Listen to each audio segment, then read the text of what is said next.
procurar falar pausadamente para que possamos nos compreender melhor. Estarão conosco May Guimarães Ferreira. A May, ela é pedagoga, psicóloga, mestre em psicologia, doutora em filosofia e história da educação, pós-doutora em educação, todos esses feitos pela Unicamp, né? Ela é analista em formação pela SPFOR, a Sociedade Psicanalítica de Fortaleza. Ela trará o trabalho Qual será o futuro da formação em psicanálise na sociedade em rede. Eu vou apresentar todos os apresentadores e logo eu já chamo um por um, tá bom? Em seguida virá Michele Goran, ou Gorin, não sei se falo Gorin, né? Michele é psicóloga, membro provisório da Sociedade Brasileira de Psicanálise do Rio de Janeiro e doutoranda em Psicologia Clínica pela PUC-Rio. Ela trará o trabalho A Fronteira entre o Analista que Forma e o Analista em Formação, um lembrete para mim mesma no futuro. Depois virá a Esther Guinde Hayati. A Esther é psicóloga, mestre em psicoterapia psicanalítica pela Associação Psicanalítica Mexicana e analista em formação pela mesma associação. Esther trará o trabalho do encontro com a psicanálise até a metamorfose na formação. Quer dar uma palavra, Vitor? Enfim, vou passar a palavra então para May. Olá, bom dia a todos. Obrigada. E eu espero poder conversar sobre o tema que nós selecionamos para essa mesa, né? E o som tá bom? Tá tudo ok? Tá? Ok. Então eu vou falar também pausadamente, tentando ser mais clara possível, né, para os colegas de fala espanhola entenderem também.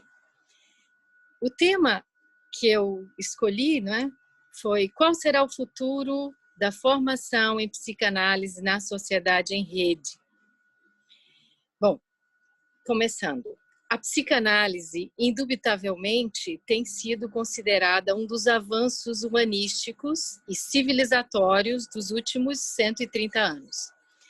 Imaginar o século XX sem Breuer, Freud, Jung, Frenzy, Fliess,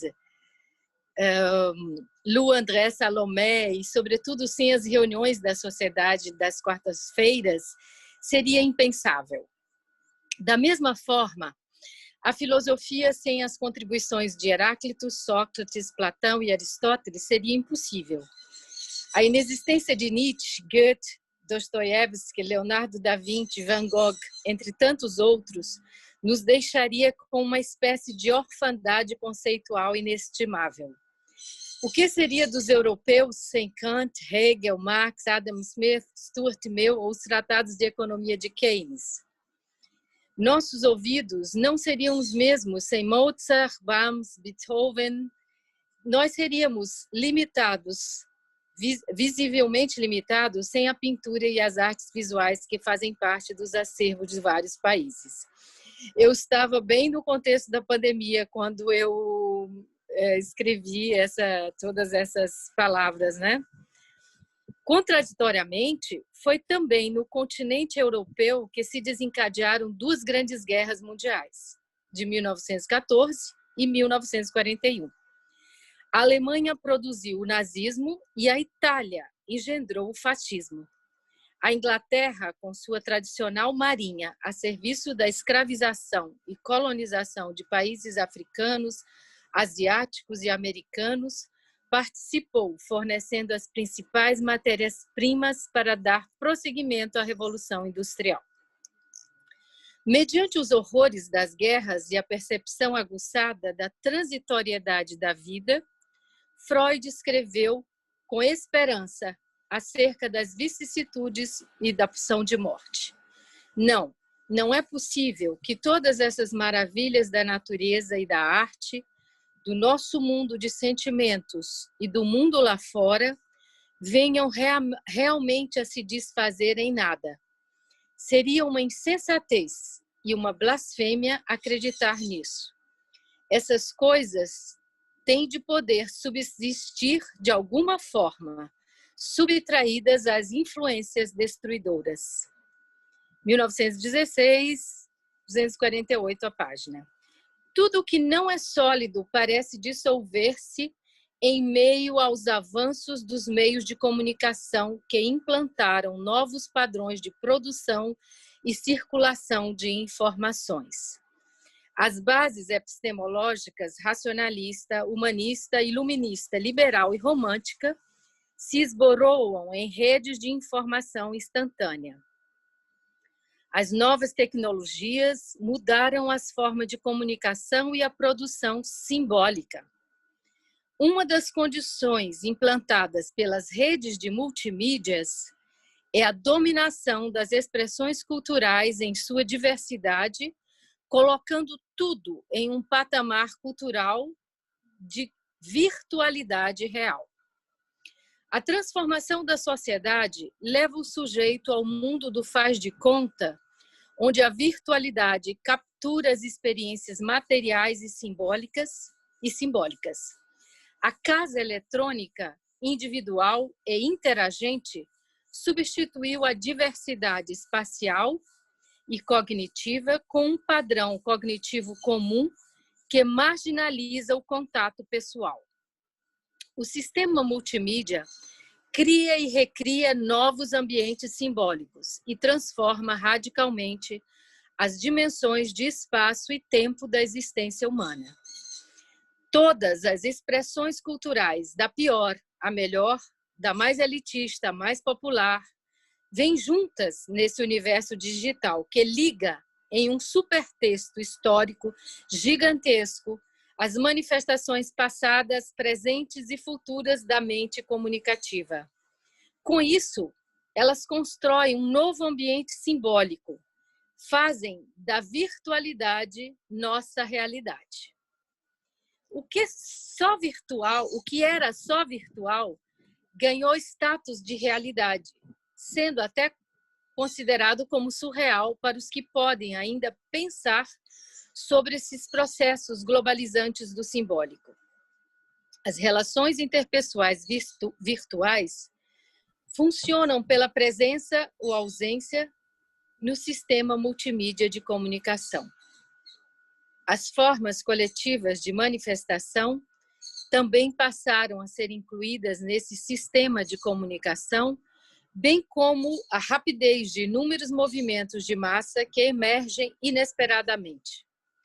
Esse tecido social se coloca a demandar a criatividade e alternativas para o cuidado e o vínculo entre o analista e sua clientela atual, a presencial e aquela em potencial, talvez, de maneira virtual. Pensar o saber psicanalítico só será possível a partir dos cenários que se configuram na sociedade globalizada em rede, que altera a maneira de fabricar e expressar cultura, aqui entendido como uma multiplicidade de aspectos sociais, materiais e não materiais. Psicanálise e cultura, afirmou o psicanalista Nozick, são construções indissociáveis do pensar sobre cada ser humano. De fato, inevitavelmente, a psicanálise versará sobre a construção de cultura onde havia antes pura instintualidade. Nozick. Todavia, não se trata de uma teoria metapsicológica desencarnada, mas considerando os acontecimentos idiosincráticos de conotação singular e individual. Nosso conhecimento precisa habitar também o território do inconsciente. Ele tem duas faces como Jano, o Deus das mudanças e das transições. Uma se volta para as habilidades do consciente, outra repousa no inconsciente. Nozick. Se considerarmos a afirmação de Freud sobre as três práticas impossíveis de serem realizadas, mas extremamente necessárias, educar, governar, psicanalizar, saberemos ponderar o valor humano e recivilizatório que significa o futuro da psicanálise e da formação de novas gerações de analistas na sociedade em rede. O que nos importa agora, considerando a complexidade cultural da sociedade estruturada em rede? Resta-nos a impossibilidade de psicanalizar? Indubitavelmente que não. A questão agora será procurar refazer o impossível, propiciando as condições para fazer o possível na formação de novos analistas. Uma das condições indispensáveis é a formação teórica a partir de Freud, avançando aqueles que contribuíram com os alicerces do saber acerca do inconsciente e sua possível interpretação. Pela característica fundamental teórico-prática, o saber metapsicológico inaugurado por Freud, seu aprendizado se realiza de maneira inseparável entre a clínica, a investigação e a interpretação teórica dos processos inconscientes. O analista se forma em análise pessoal, supervisão e seminários teóricos e clínicos, em condições derivadas do processo realizado pelo par analítico. No que diz respeito ao seu escopo, o saber psicanalítico poderá ser capaz de transformar percepções e preconcepções em vida psíquica em transformação. O encontro com a psicanálise pode ser capaz de desenvolver uma capacidade analítica com a função analítica do terapeuta no paciente em uso pleno de seus afetos, sua intuição, continência, respeito, curiosidade genuína na busca de verdades. Teria a psicanálise perdido a possibilidade de levar o sujeito a se conhecer através da busca do estranho que habita a si mesmo de maneira profunda, recorrendo às representações simbólicas como previam os primeiros analistas desta história recente? Provisoriamente, a resposta a essa indagação pode ser pensada com Bion, através de uma citação do Rezende. Minha hipótese é que a psicanálise é uma ciência pós-paradigmática. Ela é tão revolucionária que o que tem de mais específico é exatamente o questionamento dos paradigmas existentes, quaisquer que sejam. Se quiséssemos usar a expressão de Marx, transposta para o campo da epistemologia, diríamos que a psicanálise é a revolução permanente em epistemologia, pelo menos na visão de Bion. Nesse sentido, apesar da liquidificação dos universos simbólicos que acontecem na sociedade em rede, há um que fazer psicanalítico que possibilita a experiência de busca de nomeação do que se passa em cada alma humana em termos de processos psíquicos, conscientes e inconscientes. A possibilidade de transformar o antropos em psicantropos não ficará limitada aos grupos e sociedades organizadas sob o pulsar da angústia do não saber ainda. A cultura da virtualidade real providencia infinitas possibilidades de construção identitária. Porém, a vida onírica se apresenta ainda como condição humana primeva, demandando uma transformação da qualidade do viver e do pensar. É o começo de uma nova existência e, sem dúvida, o início de uma nova era, a era da informação, marcada pela autonomia da cultura vis-à-vis as bases materiais de nossa existência. Mas este não é necessariamente um momento animador, porque, finalmente, sozinhos, em nosso mundo de humanos, teremos de olhar-nos no espelho da realidade histórica. E talvez não gostemos da imagem refletida. O que será do mito de Édipo se o espelho se transformará em selfies de redes multimídias? Estaremos preparados para interpretar as novas identidades emergentes desse contexto? Édipo consultou os astros. O sujeito de hoje consulta o número de likes de suas postagens em mídias sociais.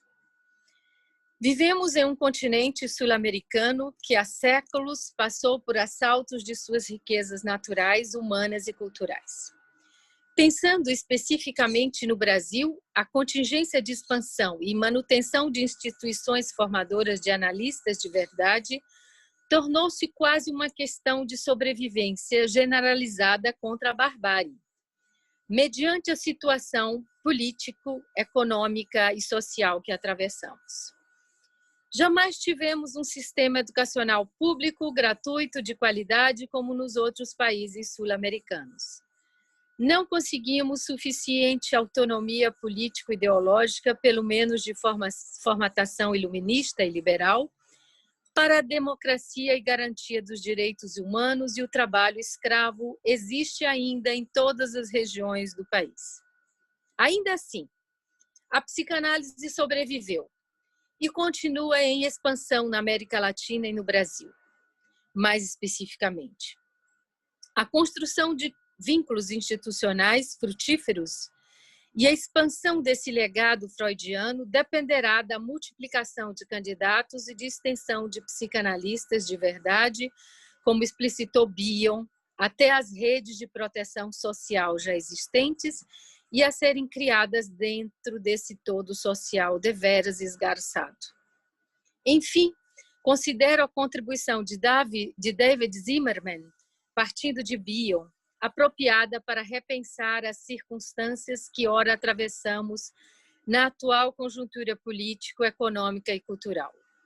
Aos 3 vínculos propostos por Bion, amor, ódio, conhecimento, Davi propõe acrescentar um 4º, o vínculo do reconhecimento, baseado na premência e força mental, emocional e até física, com que se impõe na prática psicanalítica as vicissitudes relativas às necessidades primitivas de um indivíduo ser reconhecido por seus pares como forma de reconstituir-se. Além disso, sublinha a importância para a estruturação psíquica da capacidade de reconhecer a existência e o valor dos outros, sentir gratidão. Enfim, eu termino aqui com essa leitura do texto. Obrigada. Agradeço, May, a apresentação, muito interessante o seu trabalho. Passo a palavra a Michele Gorin. Obrigada, bom dia a todos, boa tarde já. Queria agradecer a oportunidade de estar aqui hoje, agradecer também ao CAU e à FEPAL pela organização do evento. E vamos lá. Vou tentar ler devagar. Vocês estão me ouvindo bem? Tá. Vou tentar ler devagar, qualquer coisa podem me interromper, porque eu às vezes sou acelerada. A fronteira entre o analista que forma e o analista em formação. Um lembrete para mim mesma no futuro. Para começar nossa conversa, eu gostaria de oferecer 3 exemplos de interação entre analistas durante o período da quarentena imposta pelo novo coronavírus. Primeiro, discutia-se em um grupo online oferecido pela IPA a necessidade das análises online. Todos que se manifestaram concordaram sobre a importância de encontrar formas de manter as análises remotamente. Pela troca de mensagens, era possível perceber as angústias trazidas pela pandemia e os esforços em garantir nosso trabalho e análise dos nossos pacientes. Fui surpreendida, no meio dessas correspondências, por uma mensagem questionando se as análises dos candidatos em formação também deveria se dar de modo online, como as outras. Mesmo que isso tivesse depois sido garantido, a questão precisou ser levantada. Pensei que as alternativas seriam, por um lado, sustentar as análises presenciais, podendo deixar ambos, analista e paciente, doentes, e, por outro lado, a interrupção da formação. Segundo exemplo, Um analista critica o fato de analistas estarem se dispondo a atender online, alegando que isso não seria uma análise de verdade. Acredita que todos deveriam interromper seus atendimentos e retomá-los ao fim da pandemia. Observa que, na sequência, ao ouvir sobre a preocupação compartilhada por um candidato a respeito de pacientes que haviam feito apenas entrevistas antes da quarentena e ficaram com o processo interrompido, o analista responde que após a quarentena viriam outros pacientes, então não havia problema. Inúmeros pensamentos me ocorrem, por exemplo, não há preocupação com os pacientes que ficariam sem as suas análises? Esse analista não tem em sua clínica pacientes realmente graves? Além disso, também pensei, há ou não há preocupação com a vida financeira do analista?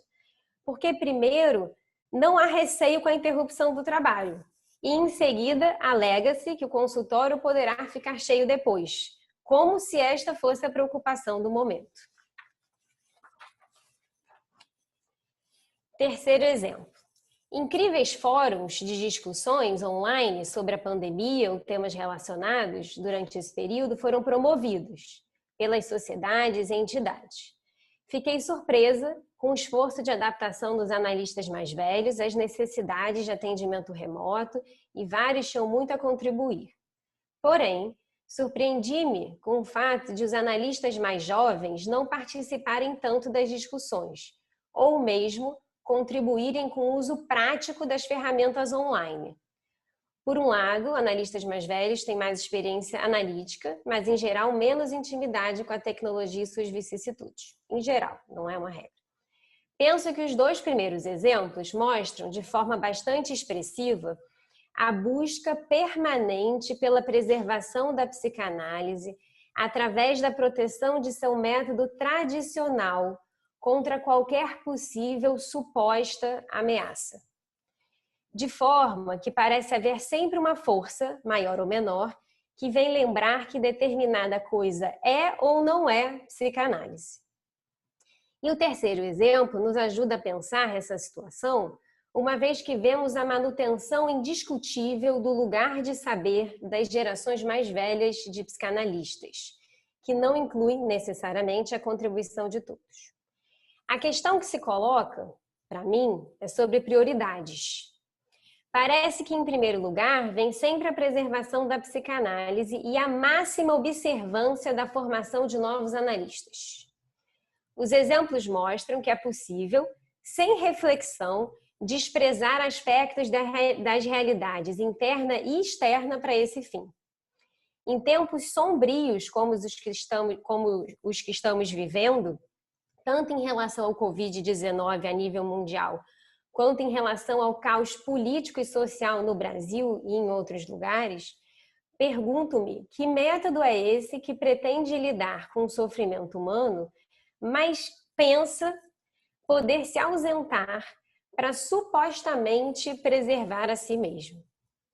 Nessa ordem de prioridades, a única saída parece ser o fechamento e o enrijecimento. Penso que as prioridades devem ser outras. O tema proposto pelo CAU hoje nos ajuda a pensar essas questões, transitando fronteiras. Quais são as fronteiras entre o que é psicanálise e o que não é psicanálise?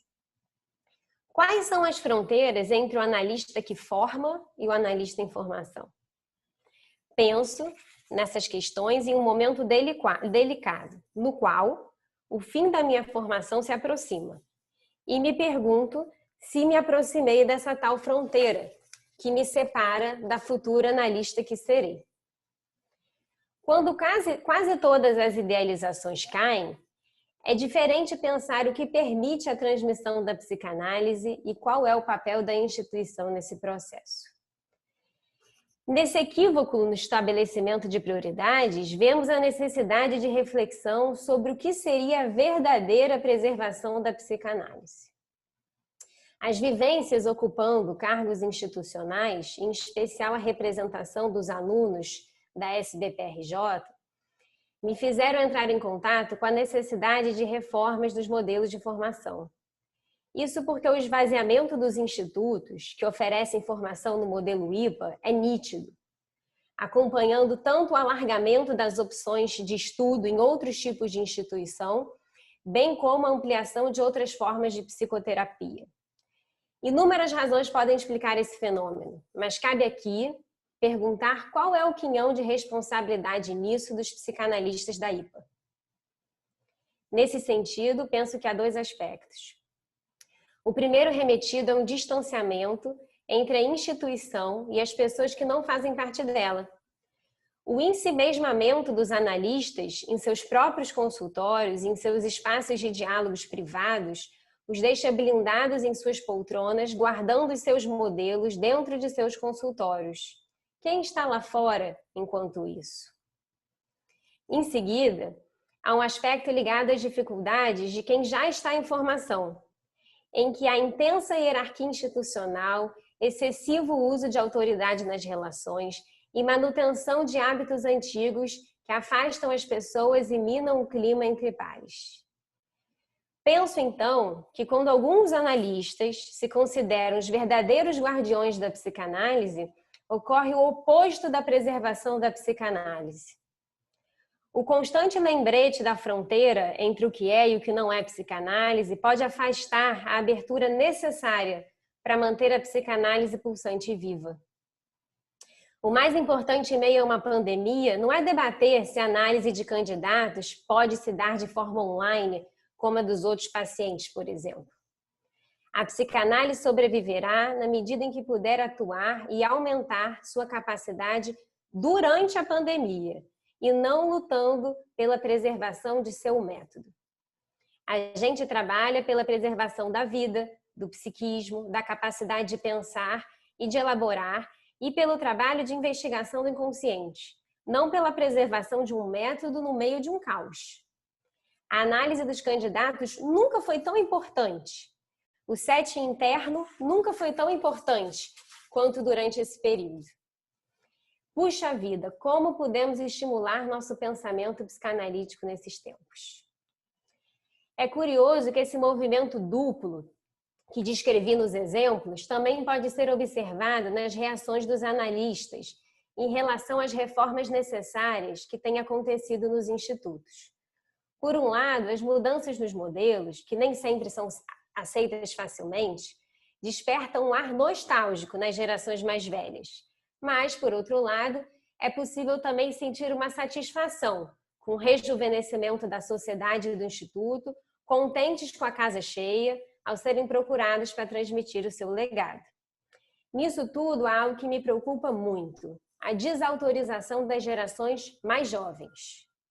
Mudar significa que as próximas gerações serão fruto de uma formação mais leviana? O fantasma gira por aí. A verdadeira preservação da psicanálise deve se dar pelo cuidado com as fronteiras e a observância da capacidade de diálogo com os próximos analistas. A capacidade de transmissão da psicanálise será apenas ampliada, sem perder o rigor necessário. É comum vermos analistas ainda enlutados pelo falecimento de seus próprios analistas, fundadores e pioneiros.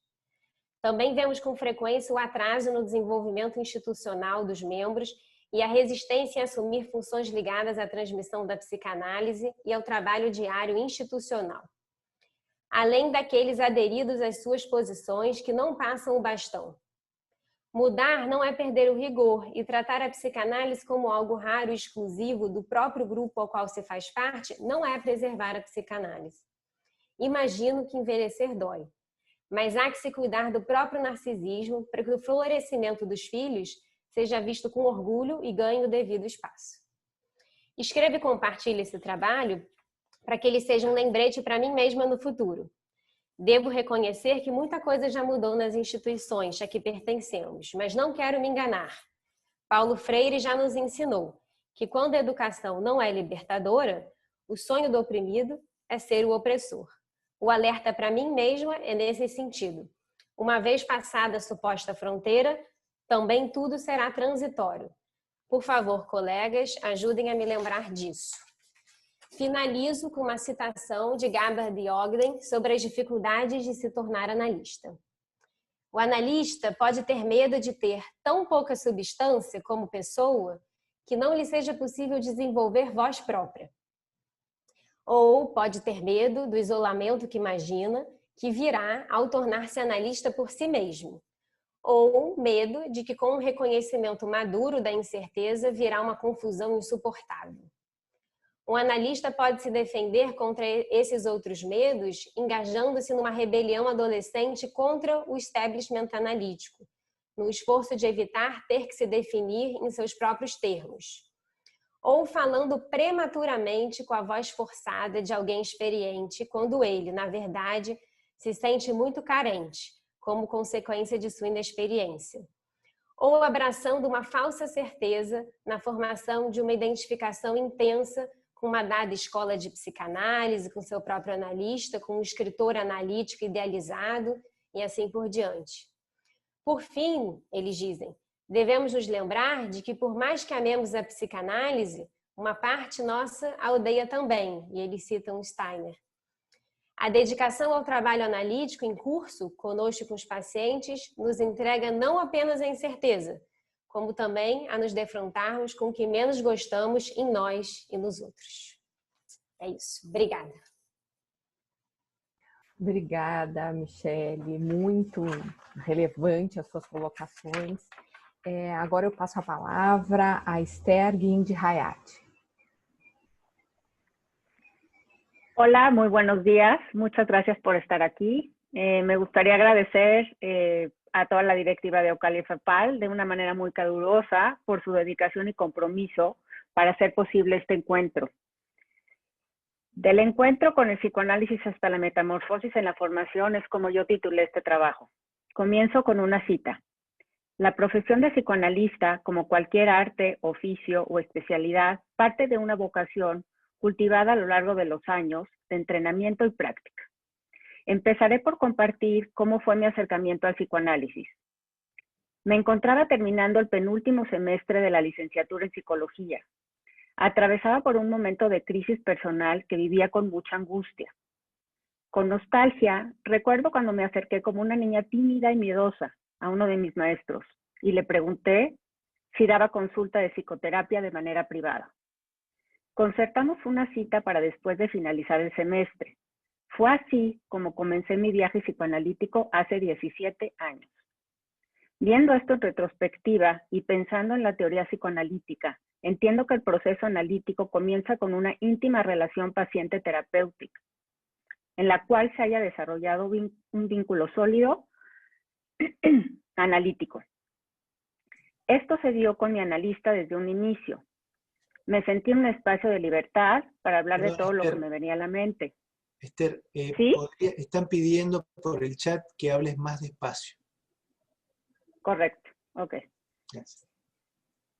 Sabemos que es primordialmente un fenómeno inconsciente y que nos permite repetir las relaciones del pasado y nos otorga la oportunidad de vivenciarlas en ese momento en otro tipo de relación, promoviendo que se pueda evitar la repetición de relaciones objetales pasadas. En 1912, Freud escribió en el texto sobre la dinámica de la transferencia. Esta lucha entre el médico y el paciente, entre el intelecto y vida pulsional, entre discernir y querer actuar, se desenvuelve casi exclusivamente en torno de los fenómenos transferenciales.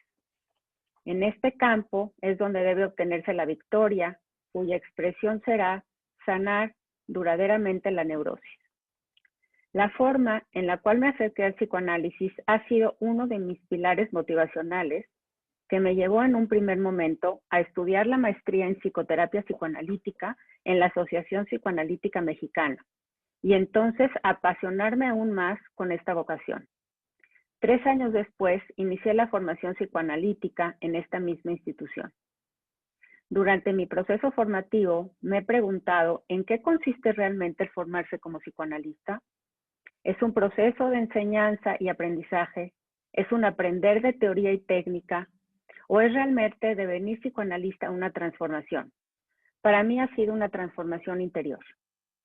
Pienso esto como un profundo conocimiento interno y una estimulación resultante del trípode que propone Huntington en 1927. Análisis didáctico, la supervisión y los seminarios. Palacios, 1998. Esto me ha hecho dar cuenta que la integración de estos campos me ha pulido en mi quehacer psicoanalítico. Con esto entiendo que es necesario introyectar los conceptos y la experiencia analítica, buscando con eso, en un primer momento, idealizar a nuestro analista para posteriormente desidealizarlo, para así desarrollar un estilo personal y devenir psicoanalistas. Al inicio del tratamiento, la dependencia es de gran importancia, para así después poder acceder a la independencia y a la autonomía. Donald Winnicott, en Procesos de Maduración y el Ambiente Facilitador, señala: debe esperarse que los adultos continúen el proceso de crecer y madurar, puesto que pocas veces llegan a una madurez completa. No obstante, en cuanto han hallado un nicho en la sociedad gracias al trabajo y tal vez se han casado o llegado a una solución de transacción entre copiar a los progenitores y buscar su identidad propia, una vez entonces es que se ha producido el desarrollo de una vida adulta. Aspirar a lograr un estilo personal ha sido uno de los rubros en donde yo he podido notar cambios importantes en mi vida personal y en mi consulta clínica. Me he dado cuenta de que mis pacientes perciben esto en mi manera de intervenir, permitiendo así que yo pueda tocar con mayor profundidad su mundo inconsciente. Es fundamental comprender que no es posible trabajar con el inconsciente de otro si no hemos trabajado con el propio. Considero que para los psicoanalistas este trabajo, sumado a la palabra, es nuestra herramienta principal de trabajo. En 1910, Freud dijo: esta técnica no puede aprenderse todavía de los libros, y por cierto, solo se le obtiene con grandes sacrificios de tiempo, trabajo y éxito. Como a otras técnicas médicas, se le aprende con quien ya la domina. Para mí, uno de los ejes principales para devenir psicoanalista ha sido el análisis personal. Testigo de ello es el antes y el después de cómo me percibo a mí misma. El aumento de sesiones semanales propicia una regresión a estadios infantiles muy primitivos, que generan en ocasiones profundos sentimientos de dolor y fragilidad, para permitir desde ahí una rehistorización de nuestra propia historia. Tocar, descubrir y sentir en el proceso regresivo me ha permitido experimentar caminos por los que probablemente no había soñado transitar sin estar en el análisis didáctico. Trabajar juntos, mi analista y yo, con el objetivo de explorar mi propia verdad, se volvió una inserción entre el inconsciente de mi analista y el mío. El sentirme escuchada como nunca lo había sentido ha logrado a su vez que mi escucha analítica tome otra dimensión. Esto lo he visto reflejado en mi manera de intervenir con mis pacientes, lo cual ha fomentado que se dé mayor elaboración e insight, y así se logre una mayor comprensión de su conflictiva personal, generando estos movimientos psíquicos apuntalados en ocasiones a cambiar estructuras de personalidad. Asimismo, el espacio analítico me ha sostenido en momentos donde me he sentido frágil. Recalco que la formación es un proceso fascinante, pero a la vez muy doloroso e intenso, ya que hay que dejar a un lado parte de nosotros que por mucho tiempo nos constituyeron y seguir la evolución de su curso. El trayecto por el que he transitado durante la formación lo puedo equiparar a la metamorfosis que viven las mariposas. En un inicio son pequeñas y diminutos huevos, después larvas que se convierten en orugas, las cuales se alimentan y se nutren para crecer y pasar a la fase que se denomina crisálida, la etapa de verdadera transformación durante la cual los tejidos de las orugas se deshacen y las estructuras del insecto se están formando para madurar y convertirse en un adulto. Y es así como después pueden emprender su vuelo con libertad, viajando a nuevos hábitats. Desde esta reflexión pienso, ¿en qué proceso estamos quienes nos encontramos en la formación? Huevo, larva, oruga. Y es así como desde nuestros procesos acompañamos a nuestros pacientes en su metamorfosis personal. Muchas gracias. Agradeço, Esther, pela sua apresentação. Agora nós poderemos dar início à discussão. Estamos com um pouco de tempo, acho que é suficiente para a gente poder conversar. Vou tentar que a gente finalize no tempo adequado, até para preservar nosso tempo e tempinho de almoço, para a gente poder prestigiar a atividade da 1h30, tá bem? Então, mais ou menos 12h55, a gente começa as despedidas, tá bem? Vamos lá.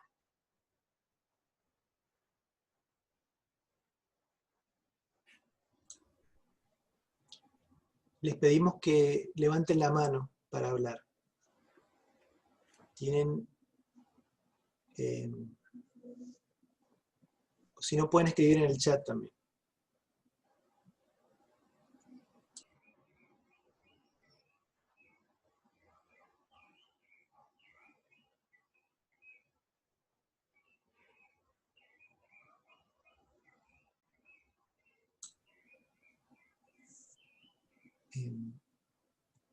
Yo tengo una pregunta para, no sé si se dice May o May. May. May. Bueno, primero agradecerle a las tres por los trabajos que van a ser publicados en nuestra revista, creo que ya lo saben. Así que los que quieran leerlos, vamos a subirle a la página en un par de semanas. Están en los 2 idiomas. Eso también es algo importante a destacar. Bueno, a May le quiero preguntar sobre el cuarto vínculo, que me quedé muy intrigado. Bom, esse quarto vínculo eu achei assim muito fantástico. E foi a primeira vez que eu vi realmente, foi na revista da Sociedade Brasileira de Psicanálise de São Paulo, comemorando os 50 anos, e é um texto de uma pessoa da família do Zimmermann, que foi um analista das primeiras gerações no Brasil, e é uma citação dele, e eu achei assim maravilhoso, porque para mim foi uma novidade. Então, eu não tenho outras referências a não ser a citação do Davi Zimmermann, que fala desse vínculo, né? Que você está se referindo, que eu coloquei no texto, não é?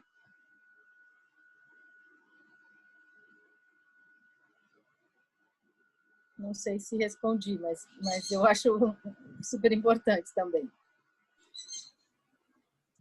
Sí, de paso voy a buscar a Zimmermann para leerlo de la fuente. Sí, ¿no? sí. Pero muchas gracias por el aporte. No sabía que había hecho un aporte a alguien a los 3 vínculos que dijo Bion. Había uno más, me parece interesante. Eu poderia... você está falando do reconhecimento e depois da gratidão que ele fala. E eu poderia dizer a experiência pessoal minha sobre o vínculo do reconhecimento. Por isso que me chamou tanta atenção e eu coloquei no meu texto. Eu venho de uma história com a psicanálise muito antiga, desde a minha juventude de mestrado e doutorado lá na Unicamp. E penso que o fato de não existir pandemia, nem meios multimídias, me prejudicou. Porque como eu moro no norte do Brasil e as instituições de psicanálise eram só no sul, quando eu terminei a minha formação acadêmica, só existia psicanálise em instituições da IPA até Brasília. Eu tinha que me mudar. Eu, inclusive, fiz concurso público para a Universidade Federal de Brasília, fui aprovada, mas eu tinha um compromisso social com a universidade daqui, do norte, do nordeste, e eu fiquei aqui, por questões familiares também. Não existia nem a sociedade em Fortaleza. A psicanálise só havia em Recife, São Paulo, Rio Grande do Sul e Brasília, que Dona Virgínia viajava, que foi uma das fundadoras, né? Então, eu fiquei muito tempo sem esse vínculo, sem a possibilidade de fazer a formação, porque não houve oportunidade para me mudar. Quando eu, há 3 anos atrás, voltei a São Paulo, retomei a formação, e aí vi a possibilidade de fazer em Fortaleza, ficava viajando toda semana de São Luís para Fortaleza, eu mudei a minha qualidade de vida e o meu sentimento interior, porque agora eu podia ser reconhecida, estar numa sociedade em formação. Então, ser psicanalista em formação pela Sociedade de Fortaleza foi muito bom. Aqui eu tive participação em outros grupos de formação de analista, mas esse vínculo, para mim, foi refundamental, digamos assim. Eu me senti muito bem com isso. E estar aqui pela primeira vez na OCAL, eu estou feliz da vida. Estou muito bem. Então, isso eu posso dizer da minha experiência pessoal. Obrigada. Muchas gracias, Esther, por contarnos cómo fue tu ingreso el acercamiento al psicoanálisis. De hecho, aquí tenemos una pregunta en castellano, la voy a leer. Es de Rebeca Galván, Rebeca Oñate, de SFCM, México. Quiero felicitar a los panelistas. Gracias por recordarnos que el psicoanálisis es revolucionario. Apuesta por lo singular, por los cambios y las resignificaciones. El analista en la frontera entre el analista en formación me parece una línea que puede invertirse. Creo que el analista siempre está deviniendo. Aquellos analistas que ya no pueden tener apertura a pensar nuevos paradigmas, así el peligro que es creer que porque se reconoce oficialmente que alguien ya es considerado un analista, se quede postrado en una imagen acabada. Estos intercambios en congresos y seminarios con colegas y otras instituciones y lo que se piensa en la diversidad, me parece que es lo que nos puede ayudar a cuidarnos de nuestro narcisismo. ¿Cómo lo piensan? Pregunta a los panelistas. Si quieren responder cada una. Eu gostaria, lendo esse comentário, né, muito bacana e que dá uma impressão de que a gente, né, conseguiu passar ideias, né, enfim, que chegam e que as pessoas pensam parecido, isso é importante. Eu me lembrei, como mencionei, o Instituto da Brasileira do Rio passou por várias reformas, né, de mudanças de modelo e tal. E aí tiveram muitas reuniões acaloradas, ainda tem, mas o grosso já passou. Mas teve uma muito importante sobre frequência de análise, alguma coisa assim. Foi muito engraçado, porque o auditório estava lotado de pessoas, lotado. As pessoas todas discutindo as análises das outras pessoas, como se aquelas pessoas já tinham acabado aquele processo, né? Sem querer, não é por mal, mas ao longo, né? Então, quando a Rebeca traz a ideia da formação, da gente, né, com reconhecimento, perder a ideia de que isso continua, né? Eu me lembro que era meu primeiro ano de formação, eu fiquei muito impressionada com aquilo. É uma memória viva para mim, né? Então, por isso que eu também quis dar o nome do meu trabalho de um lembrete, porque eu concordo que a ideia da gente conversar que permite que a gente se mantenha aberto, né? E eu também ia mencionar que eu li há pouco tempo um livro da Espílios, e no segundo capítulo, um livro tradicional dela, da antropologia e psicanálise, no segundo capítulo, eu acho, ela conta sobre como foi a formação dela na Britânica. E ela conta sobre os grupos em que se podia falar tudo e os grupos em que não se podia falar nada. Eu achei isso muito interessante, assim, porque são questões muito parecidas que a gente vive e eu nesses eventos, né, da UCAL, da ABC, eu gosto de pensar sempre, especialmente participei mais em relação à ABC do Brasil, né? A ideia da gente poder buscar o pertencimento na instituição, né? E não só entre os candidatos. Isso é uma coisa muito presente na Brasileira do Rio, a gente tem muita voz, né? Então eu acho que a gente tem que usar esses espaços entre candidatos sempre para buscar diálogo na instituição e não fora dela, né? Se fortalecer para mais horizontalidade sempre.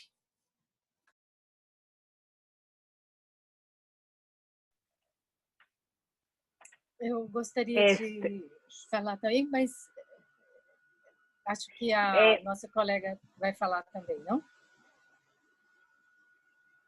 Quem poderia? Esther. Perdón, Esther, ¿podrías comentar? Sí, a eso iba, estaba esperando que terminara May.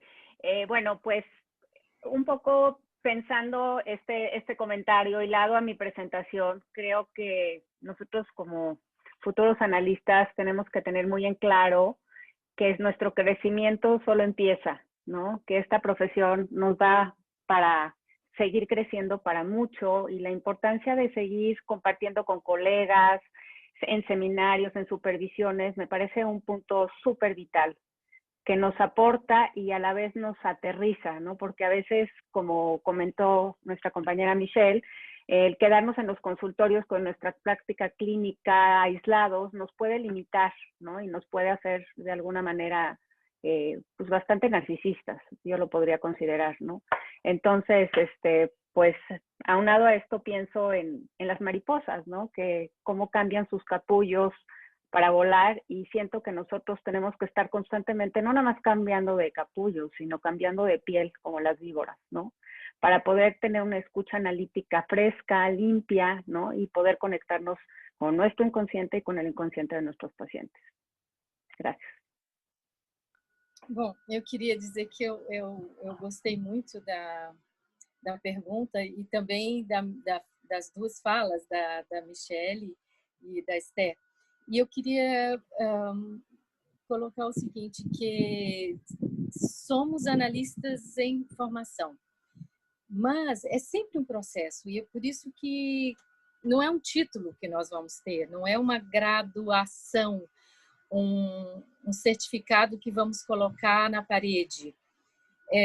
Quando eu acabei as minhas formações, eu tinha estudado muito, então às vezes eu brincava, será que eu virei livro?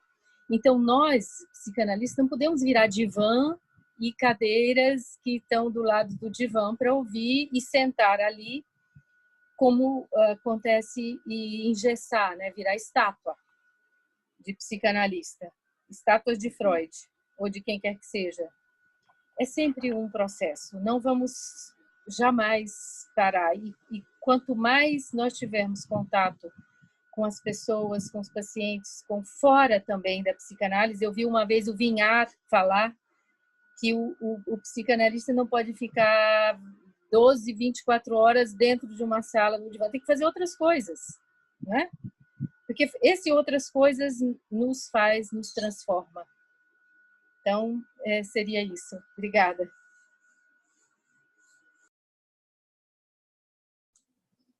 Bueno, gracias por las respuestas. Creo que hay mucha coincidencia en la forma de pensar. Aquí tenemos otra pregunta también en castellano. Lucián, vos lees las que están en portugués. Nos dividimos. No se te escucha. Pon el micrófono. Você vai trazer a pergunta. Eu acho que Tiago queria fazer um comentário. Ele não chegou a colocar aqui a pergunta. Sí. Puedo leer la anterior de Alicia, que está justo en la... Sí, disculpe. Y después Tiago le damos la palabra. No sé si se puede dar micrófono. Está bien. Bueno, Alicia Ángeles Ramírez me dice, me quedé pensando en la presentación de Gorin y Esther. Juegan en mi casa. El modelo de la mariposa por un lado y por el otro el modelo del analista joven que no es una pequeña larva, sino un ser dialogante, parlante. ¿Sí? Me quedo pensando. Ahora, Tiago.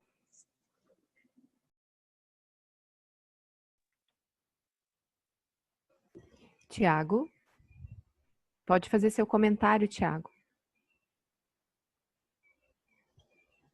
Não? Seguimos então, quando ele aparecer novamente. Estão me escutando? Aí... Agora sim. Ah, tá. Que bom. Eu queria... Deixa eu abrir aqui, peraí. Obrigada. Eu queria fazer um comentário sobre a fala da Michelle. Eu gostei muito da apresentação de vocês E quando a Michelle falou um pouco sobre as questões institucionais, eu me lembrei de uma carta que o Winnicott escreveu para a Melanie Klein, advertindo a Melanie Klein, que tinha sido analista dele, né? Advertindo a Melanie Klein sobre o mal que o kleinismo poderia fazer à doutrina, né? Ao ensino, né? da psicanálise. Ele estava muito preocupado e foi uma carta assim, muito franca, muito generosa, muito aberta. Assim. Ele fazia as críticas, mas ao mesmo tempo ele reconhecia a importância dela, mas ele estava preocupado em proteger a psicanálise de um grupo que havia se cercado da Melanie Klein e estava transformando o kleinismo num braço, vamos dizer assim, armado da IPA. E eu achei muito importante o que a Michelle falou, porque, de certa forma, a gente, muitas das vezes, tem que proteger a psicanálise dela mesma, né? Para a gente poder não adoecer, né? Não, as instituições não adoecerem. Né? Eu acho que a gente tem que ter uma escuta, né, muito aguçada para esse tipo de coisa, né, que pode acontecer a nossa profissão, né, o nosso ofício. É isso. Parabéns. Gente, eu vou só fazer uma intervenção antes de vocês, dos panelistas, responderem. Eu me dei conta que, assim como nós tivemos o prazer de ver o Tiago, será que todos podem abrir as suas câmeras para a gente se ver? Porque nesse momento de discussão parece que faz mais sentido. Isso é possível? Pregunta Lucián si pueden abrir las cámaras. Sim. Por si no te entendieron. Tá.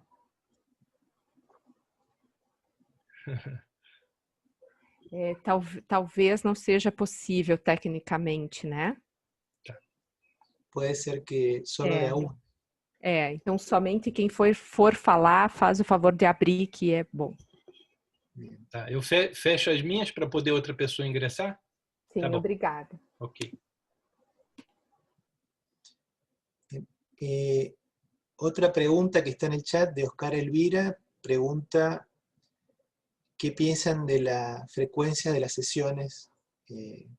Supongo que en la formación, ¿no?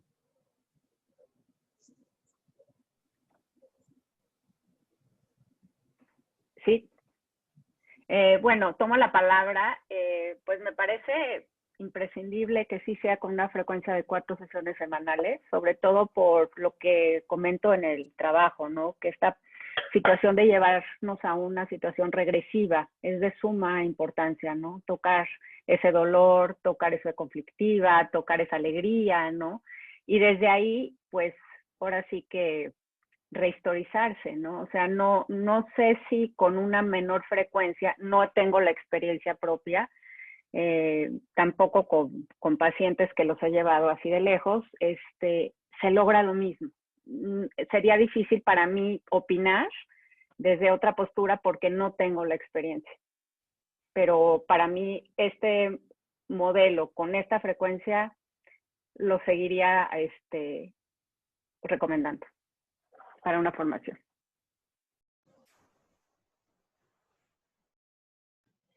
Posso fazer um comentário? Sobre essa questão da frequência da análise, eu não tenho a menor dúvida assim, que a frequência, né, a alta frequência de análise é essencial, né? Especialmente para a formação, e não tenho a menor dúvida que é muito mais fácil ser analista em alta frequência do que em baixa frequência, né? Em termos de tratar os pacientes. Mas quando isso está em discussão lá na Brasileira do Rio, isso está em discussão sempre em termos de quanto a instituição se infiltra na dupla. E que a dupla, ela tem que ter mínima, não é máxima, uma mínima autonomia, sabe? Então eu queria trazer esse ponto, né? Porque já que a gente está numa jornada, um congresso da UCAL, a gente, né, tem que falar justamente sobre quanto a instituição, né, ela ajuda ou atrapalha as análises, né? Porque antigamente, lá na Brasileira do Rio, os analistas próprios, né, há muito tempo atrás, que permitiam que os seus candidatos, digamos assim, passassem para as próximas fases, né? Então, quando eu escuto relatos disso, eu fico muito assustada. Isso décadas, mas como é que você faz análise em alguém que está te avaliando a prosseguir na formação. Não dá para fazer análise, né? Então tem sempre, eu acho que precisa de muita cautela para quando a instituição entra na dupla. Bom, eu queria falar um pouquinho da minha experiência pessoal. Eu já passei por um começo de formação com 4 vezes por semana, por 3 vezes. E para mim, depende realmente disso que a Michelle falou, do para-analítico e das condições psíquicas, sociais e pessoais do analista e do analisando, né, do psicanalista em formação. Eu penso que 3 vezes por semana pode ser uma opção também, como o Uruguai reivindicou e conseguiu. 3 vezes, na minha experiência, é possível avançar na formação 3 vezes por semana. Não vejo muito problema, mas digo que o para-analítico é que faz essa escolha. Concordo plenamente com o que a Michelle falou.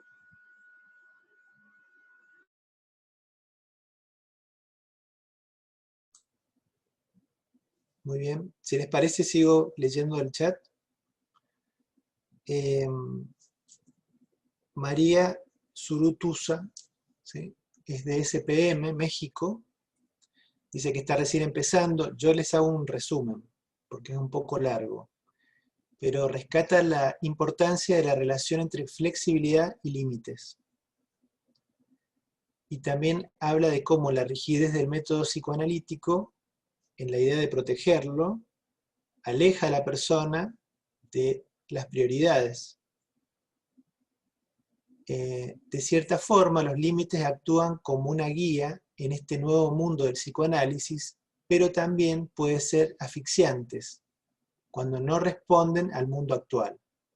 En sus experiencias, ¿qué herramientas internas y teóricas les han ayudado a mediar entre lo flexible y los límites con pacientes y la formación? Pregunta de las 3. Eu acho que, apesar de parecer difícil, eu acho que análise, né?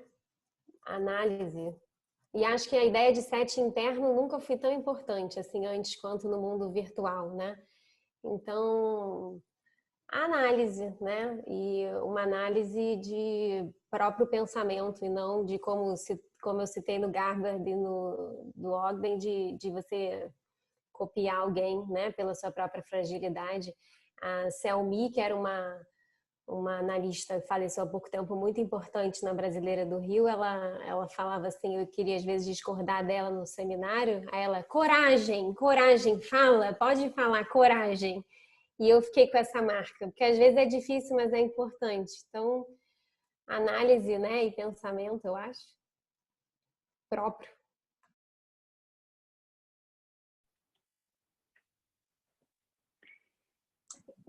Pues bueno, yo le quería sugerir que no hay una técnica, no hay una teoría. Esto se vive en la experiencia.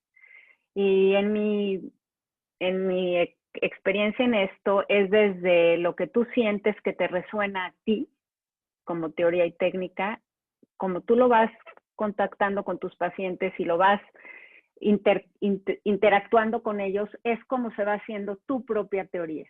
Claro que siempre sustentada con tus teóricos que te van a sostener, digamos, ¿no?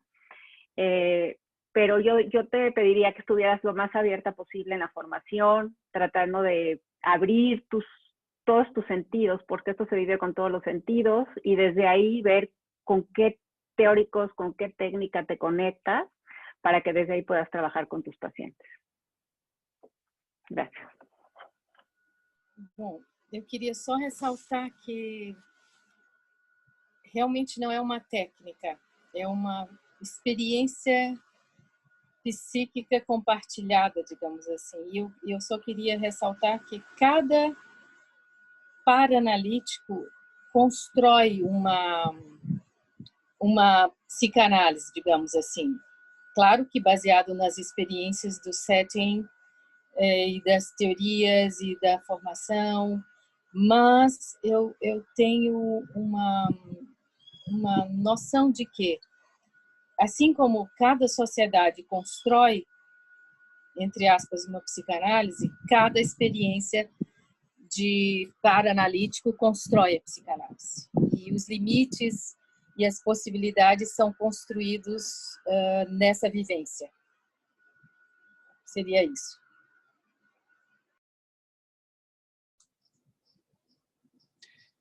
Pide la palabra Gabriela Piacuadio. ¿Le puede dar la asistente la palabra a Gabriela Piacuadio, por favor?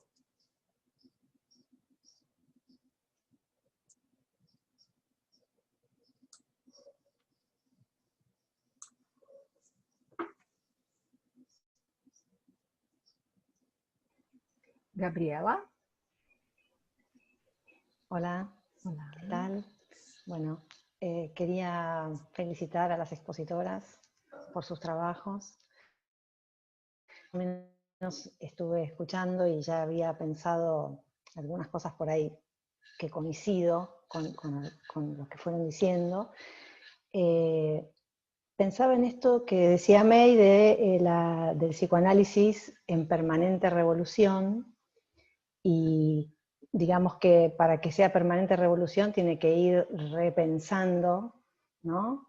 En qué momento está viviendo, como nos ha tocado a nosotros ahora de una manera contundente, tener que repensar, reiniciar el setting, y que parte de que sea revolucionario también tiene que ver con lo que podemos pensar los candidatos, los jóvenes, los analistas en formación, y que esto tiene que ser un puente a una escucha abierta de parte de los otros analistas, porque la escucha no es solamente en el consultorio, sino que la escucha en posición analítica tiene que estar en las instituciones, entre los analistas, tanto sean analistas en formación permanente, que nos incluye a todos. Si somos analistas en formación permanente, algunos que estamos allí para lograr la membresía, pero somos todos analistas en formación permanente. Creo que esa es la posibilidad de que no nos pongamos en un lugar de idealización a ciertos analistas, ni de desidealización, donde caen las transferencias de trabajo también dentro de las instituciones.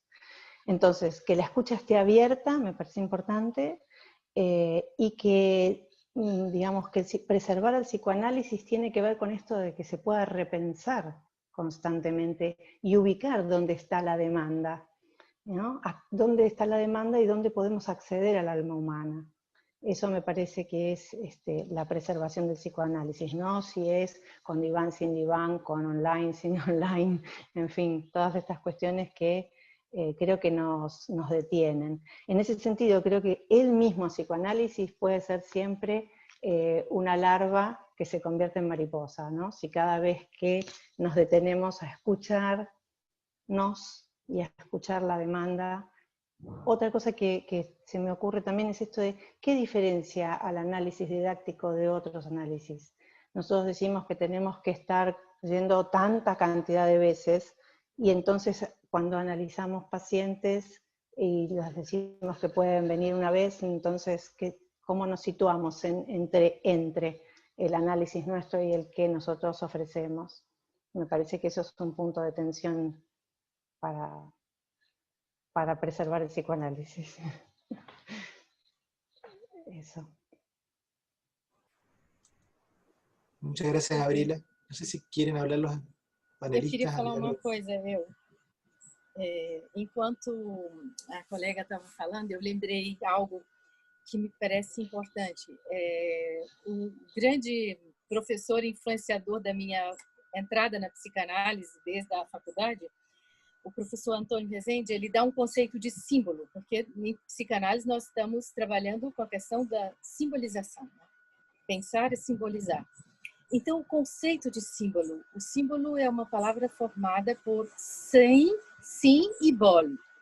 O sim é com, e o bol é jogar junto. Então, simbolizar é jogar junto, né? Então, são os dois. E cada vez o símbolo ele é polissêmico. Há um sentido, há mais sentido, há sempre mais sentido, cada sessão há um sentido no outro, assim a mente é simbolicamente dinâmica. Então essa concepção é maravilhosa por isso, é jogar junto o jogo do símbolo. E é engraçado que diabolizar, o diabo é separar, o símbolo é juntar. E essa é um mito grego que as duas partes se encontram, né? Foram separadas e se encontram para simbolizar. Acho interessante a gente lembrar isso. Obrigada. Puxa, a discussão está pegando corpo, né? E logo a gente vai precisar finalizar. Então, eu gostaria de saber se temos algumas perguntas ainda, Vitor, ainda dá tempo? Ou já vamos finalizando? Yo propongo que quedan dos preguntas, una en español y otra en portugués, las leemos.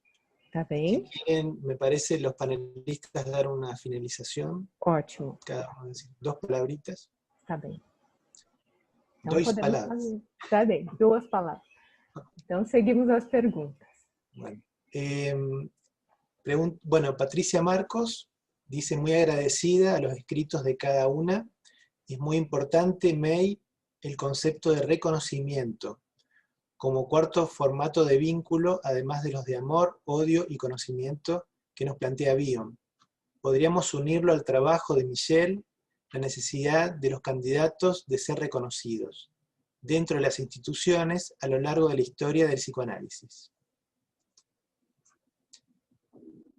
Lucián, ¿querés leer lo que escribió Eduardo Rocha?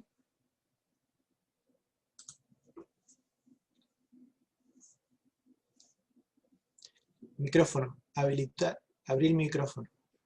Sim, abri. Não estou conseguindo aqui porque... aqui. Eduardo coloca se a conservação da psicanálise está mais em sua transformação do que em sua manutenção, o que é ainda mais notável dado ao atual cenário da pandemia e comunicações digitais, poderíamos dizer que a psicanálise, mais do que o ovo, a larva ou a borboleta, é o próprio casulo, o cúpulo da mariposa.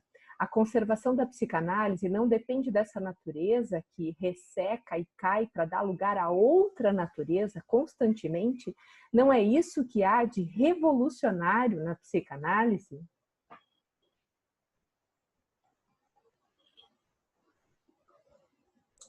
Bien, dice el asistente que en un minuto se corta, así que quieren saludar, nos saludamos. Gracias a todas. Gracias, agradecerlos a todos. Que pergunta ótima para finalizar, mesmo que fiquemos sem a resposta. Bien, Muito obrigada. Agradeço as discussões, a todos, a presença de todos. Gracias, fue muy rico. Obrigada, foi ótimo. Obrigada. Abraço, um prazer. Obrigada. Muy lindo el intercambio en 2 idiomas, creo que nos entendimos mucho, hemos hecho un esfuerzo todos. Obrigada, Vitor, muito bom. Oh, gracias, Luciana, gracias a todas. Gracias. Até. Tchau, tchau. Obrigada, Tchau. pessoal. Tchau. Chao, chao.